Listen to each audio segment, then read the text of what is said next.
Timothy's mom packed food and clothes into a box. Timothy, I'm giving these things to a family who needs help. There are 2 children in the family. Would you like to put something in the box for them? What should I give them? Later, Timothy and his dad walked to the apple market on the farm. Timothy pointed to a sign. Can you read it for me, Dad? Sure. The sign says, "Buy the best apples here." At Apple Acres, we like to think we have the best tasting apples around, and we want to give our customers the very best. Suddenly, Timothy had an idea. He ran to find his friends. Cubby Bear, Katie Collie, and Lovey Lamb met Timothy at the petting zoo fence. Listen up! There are 2 children who don't have many nice things. I think we should each give them something that's our very best. Good idea. The next day, the friends met back at the fence. What did you bring, Lovey? I went to the lamb's meadow and picked the prettiest flower I could find. What did you bring, Katie?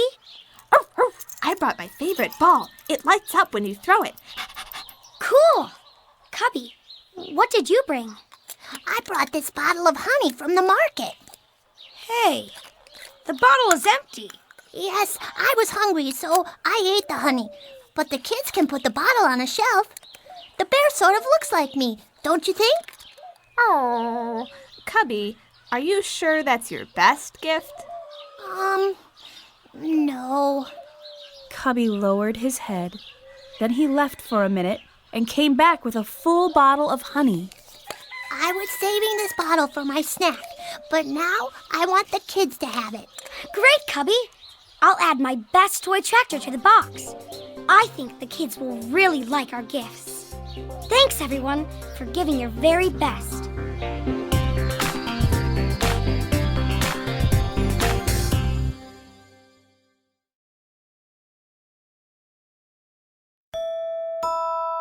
Matthew 4:10. Worship the Lord your God.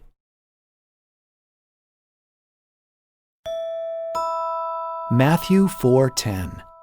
Worship the Lord your God, and him only you shall serve.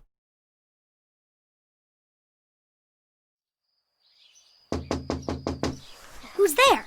Timothy ran to his bedroom window. It's me.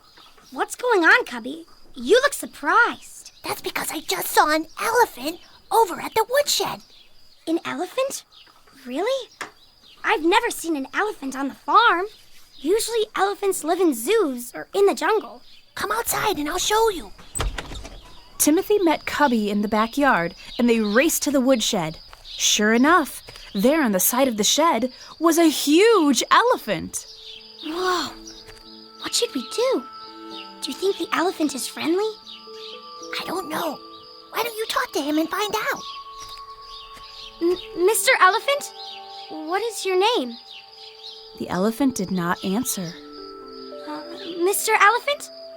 Can you hear me? The elephant made no sound. The elephant did not even move. Mr. Elephant? Can you talk? The elephant did not say a word. Timothy walked closer to the elephant and waved his arms above his head. Mr. Elephant, if you see me, lift up your trunk and stomp your foot one time. The elephant stayed still as a stone statue.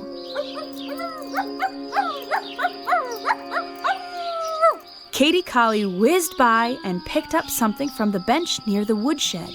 She brought it to Timothy in her mouth. Katie, you found my sister Gabrielle's toy elephant. She's been looking for him everywhere.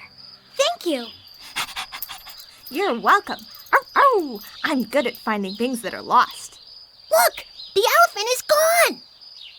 Cubby, the elephant wasn't real after all. The sun was making a shadow of Gabriella's toy elephant on the wall. That's okay. Elephants don't really belong on a farm anyways. Oh, let's go play on the swings. Timothy and Cubby set off for the playground. Time for another fun day on the farm.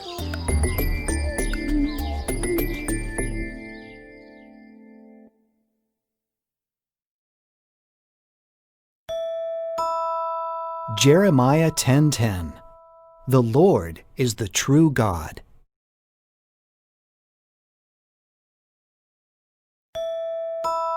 Jeremiah 10:10. The Lord is the true God. He is the living God and the everlasting King.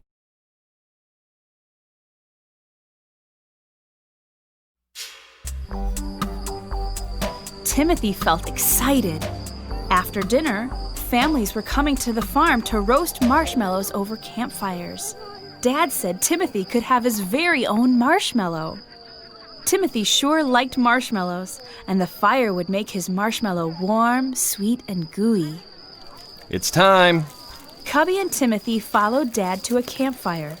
They each poked a marshmallow onto a stick and held the sticks over the fire. Dad showed Timothy how to turn his stick so the marshmallow would get brown on every side. Now, don't put your marshmallow too close to the fire. Timothy practiced turning for a while. He saw other kids eating their marshmallows. Why won't my marshmallow toast faster? He moved his marshmallow a little farther into the fire. Suddenly, a big flame covered his marshmallow. Dad, help! Dad jerked Timothy's stick out of the fire. He waved it quickly in the air to make the flame go out. Timothy looked at his marshmallow. It was black and crispy. Oh no! Dad, are there any marshmallows left? I'm sorry, Timothy. There are a lot of kids here tonight. The marshmallow bags are all empty. Timothy frowned. His eyes filled with tears. Look! Cubby pointed to the bench next to Timothy. Timothy saw a stick leaning against the bench. At the top of the stick was a plump white marshmallow. Whose marshmallow is that? Someone giggled behind the bushes. Lovey, aren't you supposed to be in the petting zoo? Yes, but a kid at the zoo just tried to feed me a marshmallow. Lambs don't like marshmallows, so I thought I'd give it to you. Oh, Lovey, thank you. Now I'll get my marshmallow after all. I'd better get back to the petting zoo, but you two enjoy the fire. We sure will!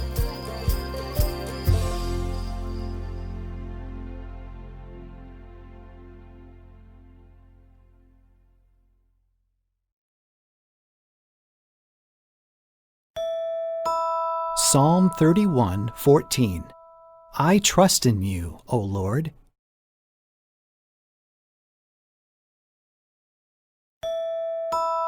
Psalm 31:14. I trust in you, O Lord. I say, you are my God.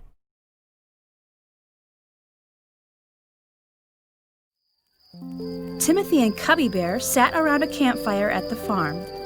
Timothy's friends, Will and Mia from Cubby's, were there too. Dad, can you tell us a story? You always tell stories around the campfire. Sure. Tonight, I want to tell you a story from the Bible. All the stories in the Bible are true. They really happened. Are there any stories about trains in the Bible? Sorry, Will. They didn't have trains yet. The people in the Bible usually walked or rode on donkeys or horses. Tonight, I want to tell you about God's people, the Israelites. God gave them a wonderful land to live in called Canaan. God told them to build a big, beautiful temple where they could worship Him. God said, don't worship any other gods but me. Do you think the Israelites obeyed? No. I've heard about the Israelites before, and they didn't usually obey. Right, Timothy. Most of the Israelites didn't obey. They started worshiping gods that weren't real, like Baal. One day, the prophet Elijah told the Israelites to meet him at Mount Carmel. Elijah said to them, you call to Baal, and I will call to God. The God who answers with fire is the true God. Does anyone know what happened next? Baal and God shot fireballs at each other? And God won? No, Baal didn't do anything. He couldn't, because he wasn't alive. He was just a statue. When Elijah prayed, God sent a mighty fire down from heaven. It burned up the wood and stones and water where Elijah was standing. Cool! Did the Israelites worship God then? They did for a little while, and then they went back to their other gods. But some Israelites loved the true God, like Shadrach, Meshach, and Abednego. Those are funny names. Shadrach and his buddies worked for King Nebuchadnezzar. The king made a giant golden statue, and he told all the men who worked for him to bow down and worship the statue. Shadrach and his buddies said, "No, we won't bow." They knew that only God was the true God. The king was fuming mad at them, and he threw them into a fiery furnace. But God sent an angel to keep Shadrach and his buddies safe. They walked around in the fire, and not even one hair on their heads was burnt. That's a good story. Are there any stories about princesses in the Bible? There is a story about a beautiful queen named Esther. She saved her people from a wicked man. Your mom can read that story to you from the Bible. If God did all these awesome things, then everyone should worship him.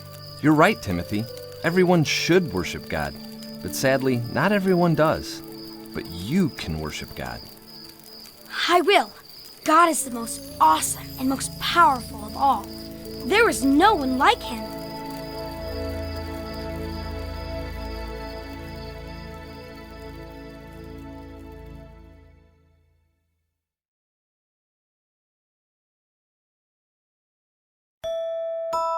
Matthew 4:10. Worship the Lord your God.